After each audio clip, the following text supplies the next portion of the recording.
Thank you for that, Chester. We have the next matchup coming between Paisti Syndicate and the Brave Collective. Tell us a little bit what about Brave got. So Brave decided... I should probably bring my microphone down here. Brave decided to bring us a Navy Scorpion, double Sleipnir Scimitar, double Hecate, double Jackdaw, double Hound team. Shield, very interesting. What about Paisti?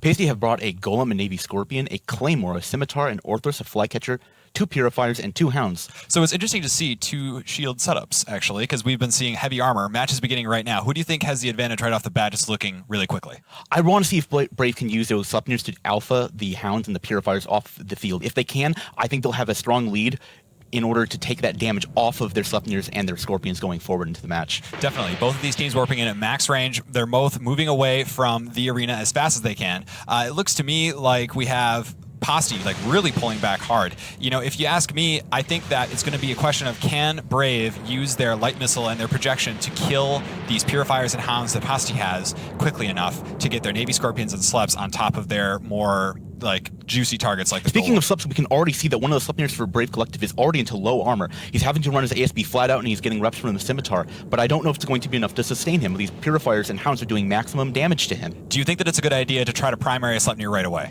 If you can get links off the field, that means the Scimitar is going to be all that much less effective. It means that your Hounds and your Purifiers aren't going to be taking damage. It means so much to be able to get that Sleipnir off the field. Definitely. For me, I like going after the support side first. So I would be looking, more for at least Hounds and Jackdaws, everything like that. It seems right now that Brave is moving in a little bit closer with some of their anti-support, and I'm still waiting to see where the Brave's damage is, just because Paisti is clearly, like you said, Bob, throwing a lot of damage on the Sleipnirs, and ooh, this Hecate is taking damage now too. What do you think about Shield Hecates? I'm confused. The Hecates are a ship that has 4 armor Losats. It's got 3 armor mids. I don't know why you wouldn't just bring a Svipal instead. Yeah, that makes that's very, very interesting to me. But the reason why they didn't bring a Svipal is because it was banned. And I don't think that a Hecate is a good substitute. No, I think you can go with maybe a Flycatcher or go with something else. You have different interesting options about that point value. Possibly some sort of a Moa, a Caracal. You've got good options in that slot, especially to synergize with the Jackdaws that you have. That light missile damage can do a whole lot to the Purifiers and to the Hounds. Definitely. Hecate might have a difficult time applying their damage. I have to say, though, Sariel Wash did a really good job entering speed mode, burning away, getting back into range of his Scimitar, and Yukio on Brave. Really good catching him out. It seems that Paisti, though, is in a commanding position. They're applying the damage, and it looks to me like Brave doesn't have their base settled. It seems like they're shaken. They've almost lost to Hecate. Their Sleipnir is still taking damage, and Paisti's just chilling high shield. I haven't seen anything drop yet. Yeah, we've seen that one of the Jackdaws is completely been tackled down. He's been so for some time, and he's taking a lot of appreciable incoming damage. The Scimitar is going to be very stressed in order to keep up the Sleipnir and the Jackdaw at the same time. Once Paisti can take the light missile damage off of the Jackdaw, it makes the life of the logistics to keep up the Purifiers and the Hounds that much easier. You know what's interesting though is when I see Jackdaws on the field, 2 of them in light missile mode with the proper setup, they should be able to hit 100 some kilometers away, and I'm just not seeing that damage coming in on the Hounds or the Purifiers, and I'm wondering where that is. It's possible that they could be trying to shoot the Repbots. Jackdaws are very, very good at shooting a long range. They could be trying to kill the Repbots that are in the Navy Scorpion, or Repbots that could be put onto one of the Hounds or another ship. I see. Looks to me like they're actually focusing all of their damage on the Navy Scorpion right away, and they're breaking it very slowly, even through reps, which is surprising to me because Navy Scorpions are notoriously tanky. Speaking of things that are breaking, it looks like the Jackdaw is in low hull, and he's now just fallen for Brave Collective. Yeah, but if they're going to trade a Jackdaw for a Navy Scorpion, if they can actually do it here, that would be an incredible trade. It looks like they're going to trade more, though. The Sleipnir is in low hull, and he's just going to break, but he's getting some ASB boost. Man, it looks like it's reloaded. Yeah, very, very close. If they can punch through that last little bit of shield here, he's tanking deep into his structure, and this Scorpion is just holding on. Ooh, Sleipnir gone. Now, what they need to do is they need to have the incoming damage in order to break the Navy Scorpion. With that Sleipnir off the field, it might not be enough in order to break him.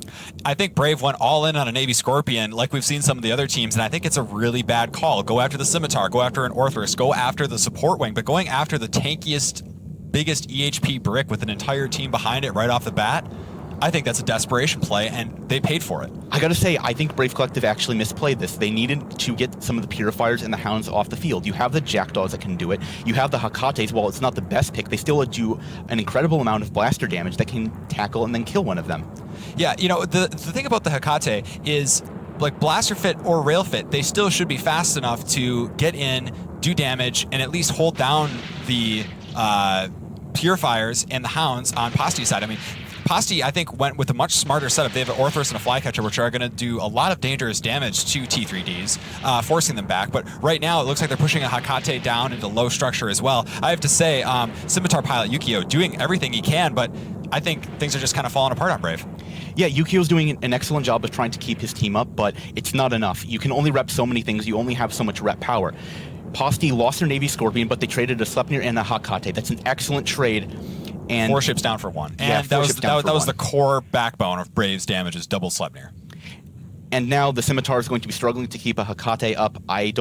With the 3 shield mids that you get, Hekates are very difficult to keep up, and we can see he's already into low armor, getting boosted back up into full shields, but then getting alphaed again. They do have a very nice structure tank, though, just because of the bonuses on the Hekate in defense mode with the damage control. But again, this is a shield tank setup, and I think it was, again, showing the lack of depth that Brave has when you get a Swivel banned out on you and you bring a shield Hekate anyway, instead of thinking, I could bring a Flycatcher, or, you could, a Korax or a Talwar aren't great, but at least they're shield ships that, again, can shoot from range, while Hekate, I think it just feels really out of place in this entire setup.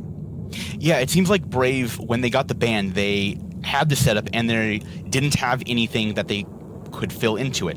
I think, honestly, a Caracal is a much better option than Hekate in this setup. What's your take on that? Oh, I definitely agree. Just imagine 2 Caracals, 2 Jackdaws, and they would be firing rapid light missiles against Flycatcher, double Purifier, double Hound. I like that. I like that a lot. That initial burst damage and that ability to just have a bubble to push off those heavy DPS ships when your Sleipnirs go in and engage, I think would have been very powerful, and I think it would have been a much more effective solution to dealing with possible bombers killing Sleipnirs once they go in.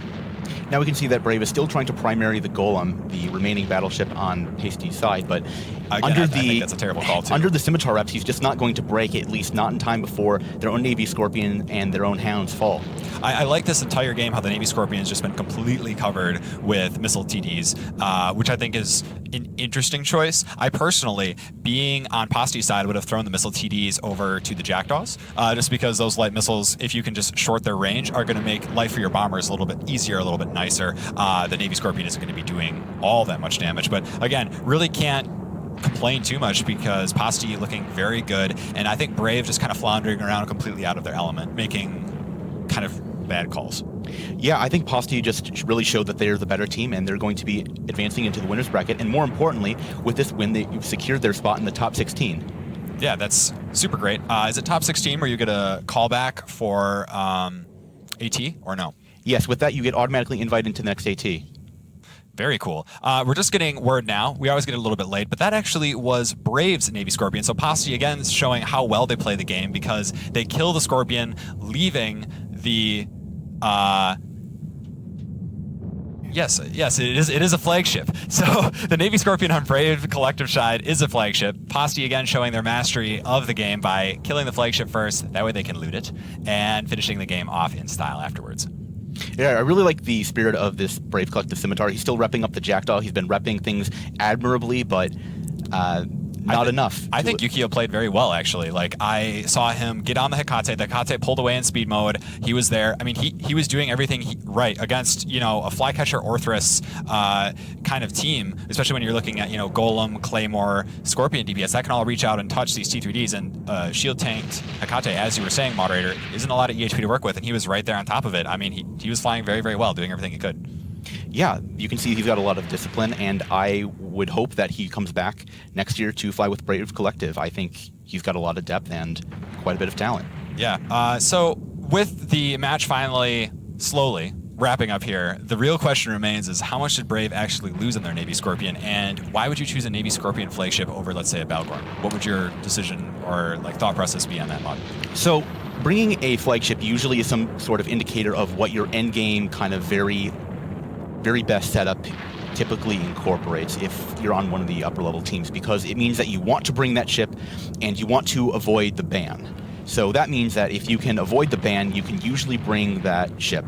Even if you get it banned out, it means that you'd still be able to bring one of the 2 Logi. So let's say your flagship and then a Scimitar or a Basilisk got banned. You can only ban the one, right? So you can still ban it. So you can still essentially bring your full core. And I think on the whole, the Navy Scorpion is a interesting flagship. We've seen that Pandemic Legion is one of the other teams, along with Test and Brave, both of which, unfortunately, are no longer with us.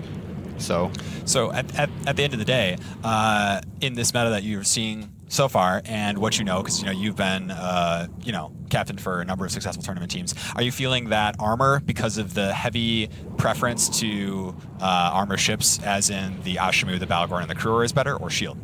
Unfortunately, I haven't really gotten to practice that much this year because I'm spending all my time working on the commentary aspect. But Gotcha. It looks like this year that bravery wasn't enough, and they got pasted by Paisti Syndicate. Nice. Send it back to